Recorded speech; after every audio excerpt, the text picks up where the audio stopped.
Hi friends, this is Bani and welcome to my channel. বন্ধুরা আজকে আমি তোমাদের জন্য কিছু ইডিয়মস নিয়ে এসেছি।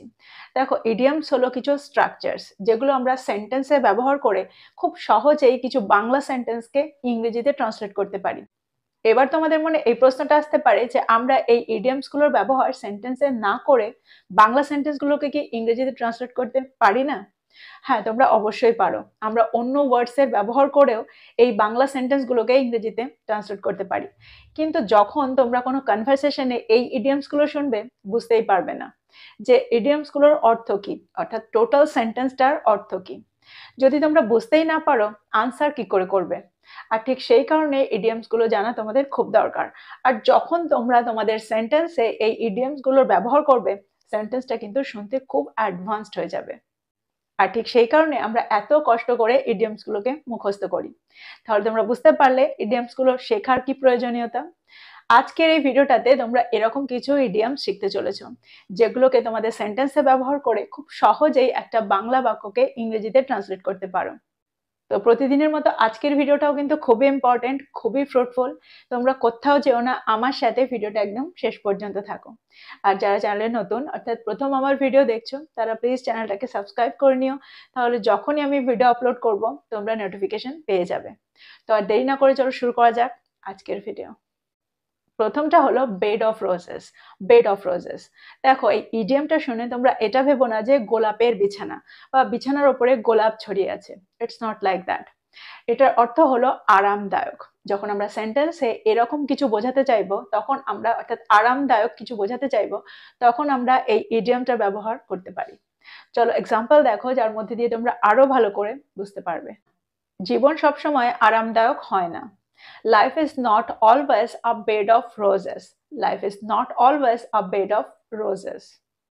তো এই সেন্টেন্সটার মধ্যে দিয়ে তোমরা বুঝতে পারলে যে সেন্টেন্সে আমরা এই ইডিয়মটাকে কি করে ব্যবহার করছি। আর একটা সেন্টেন্স দেখো আরো ভালো করে বুঝতে পারবে। তাদের সাফল্যের যাত্রাটা আরামদায়ক ছিল না। Their journey to success was not a bed of roses. Their journey to success was not a bed of roses.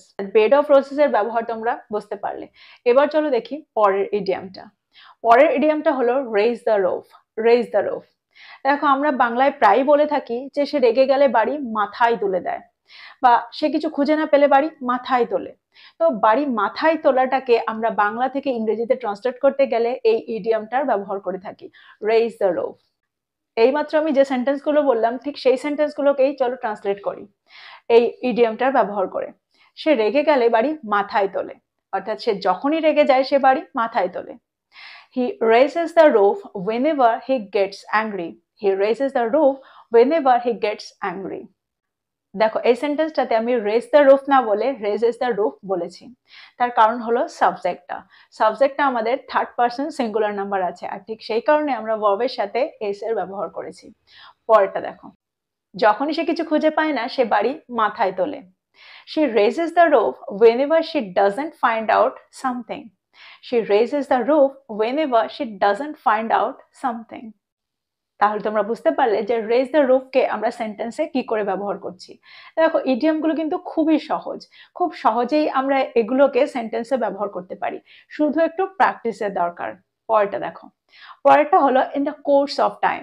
In the course of time, যার অর্থ হলো সময়ের সাথে সাথে। আমরা যখন সেন্টেন্সে এটা বলতে চাই যে সময়ের সাথে সাথে হয়ে যায়, বা সময়ের সাথে সাথে আমরা বাধা বিপত্তি পার করে ফেলি, বাধা বিপত্তি অতিক্রম করে ফেলি, তো এরকম অর্থে আমরা এই ইডিয়মটার ব্যবহার সেন্টেন্সে করতে পারি, in the course of time. চলো এইমাত্র যে সেন্টেন্সটা বললাম সেটাকেই ট্রান্সলেট করা যাক। সময়ের সাথে সাথে বাধা বিপত্তি অতিক্রান্ত হয়ে যায়। In the course of time, obstacles are overcome. In the course of time, obstacles are overcome. আর একটা সেন্টেন্স দেখো, সময়ের সাথে সাথে জ্ঞানের বিকাশ ঘটে। Knowledge evolves in the course of time.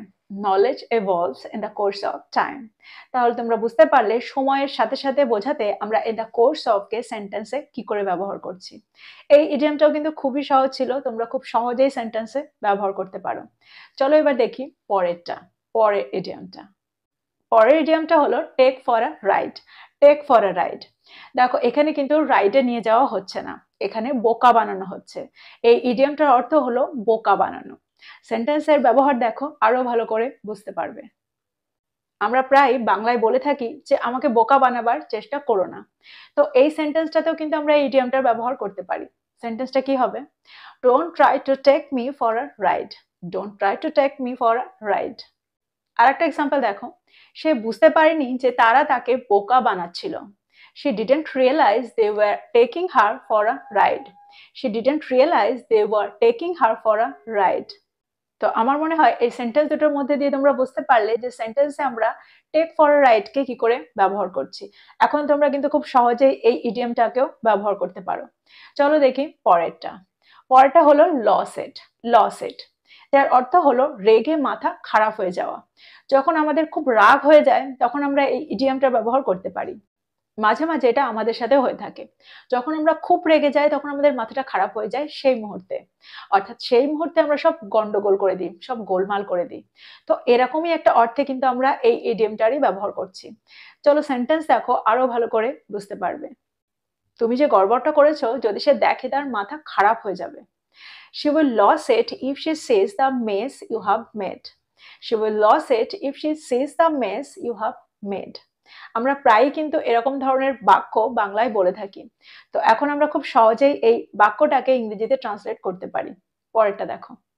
আর একটা এক্সাম্পল দেখো, মিটিং এর সময় অর্থাৎ বৈঠকের সময় তার মাথা খারাপ হয়ে গিয়েছিল আর সে চিৎকার করতে শুরু করেছিল। He lost it and started yelling during the meeting. এই সুযোগ লাখে একটা পাওয়া যায়। This opportunity is one in a million. This opportunity is one in a million. দেখো এই সেন্টেন্সে কিন্তু আমরা পাওয়া বোঝাতে গেট বা হ্যাভ এর ব্যবহার করি। এই সেন্টেন্সটাই যথেষ্ট এটা বোঝাতে যে এই সুযোগ লাখে একটা পাওয়া যায়। This opportunity is one in a million. This opportunity is one in a million. আর একটা এক্সাম্পল দেখো, তাদের বন্ধুত্ব ছিল লাখে একটা। Their friendship was one in a million. Their friendship was one in a million. এবার চলো দেখি পরের ইডিয়ামটা। পরের ইডিয়ামটা হলো ইনাফেক্স। ইনাফেক্স, যার অর্থ হলো সমস্যায় পড়া। আমরা বাক্যে যখন সমস্যায় পড়া বোঝাতে চাইবো তখন এই ইডিয়ামটার ব্যবহার আমরা করতে পারি। এক্সাম্পল দেখো, সে বুঝতে পেরেছিল যে সে একটা সমস্যায় পড়েছে যখন সে ট্রেনটা মিস করেছিল। She realized she was in a fix when she missed the train. She realized she was in a fix when she missed the train. আর একটা এক্সাম্পল দেখো, সে একটা সমস্যায় পড়েছে এবং জানে না কি করবে। He is in a fix and doesn't know what to do. He is in a fix and doesn't know what to do. তো আমার মনে হয় এই সেন্টেন্স দুটোর মধ্যে দিয়ে তোমরা খুব ভালো করে বুঝতে পারলে সেন্টেন্সে আমরা ইন আ ফিক্স কে কি করে ব্যবহার করছি। প্রত্যেকটা ইডিয়াম কিন্তু আমার মনে হয় তোমাদের খুব সহজ মনে হচ্ছে। সত্যি ইডিয়ামগুলো খুবই সহজ, তোমরা একটু প্র্যাকটিস করো। আর একটা দেখো, পরের ইডিয়ামটা হলো end in a fiasco. End in a fiasco, যার অর্থ হলো ব্যর্থ হয়ে যাওয়া। আমরা বাক্যে যখন ব্যর্থ হয়ে যাওয়া বোঝাতে চাইবো তখন আমরা এন্ড ইন আ ফিয়াস্কো অর্থাৎ এই ইডিয়ামটা ব্যবহার করতে পারি। ফর এক্সাম্পল, সম্পর্কটা ঠিক করার তার সমস্ত প্রচেষ্টা ব্যর্থ হয়ে গিয়েছিল। All her efforts to fix the relationship ended in a fiasco. All her efforts to fix the relationship ended in a fiasco. দেখো এই সেন্টেন্সে আমরা কিন্তু এন্ড ইন আ ফিয়াস্কো না বলে এন্ডেড ইন আ ফিয়াস্কো বলেছি, কারণ সেন্টেন্সটা পাস্ট টেন্সে আছে। আর একটা এক্সাম্পল দেখো, তার জন্মদিনে তাকে চমকে দেওয়ার চেষ্টা তাদের ব্যর্থ হয়ে গিয়েছিল। Their attempt to surprise him for his birthday ended in a fiasco. Their attempt to surprise him for his birthday ended in a fiasco.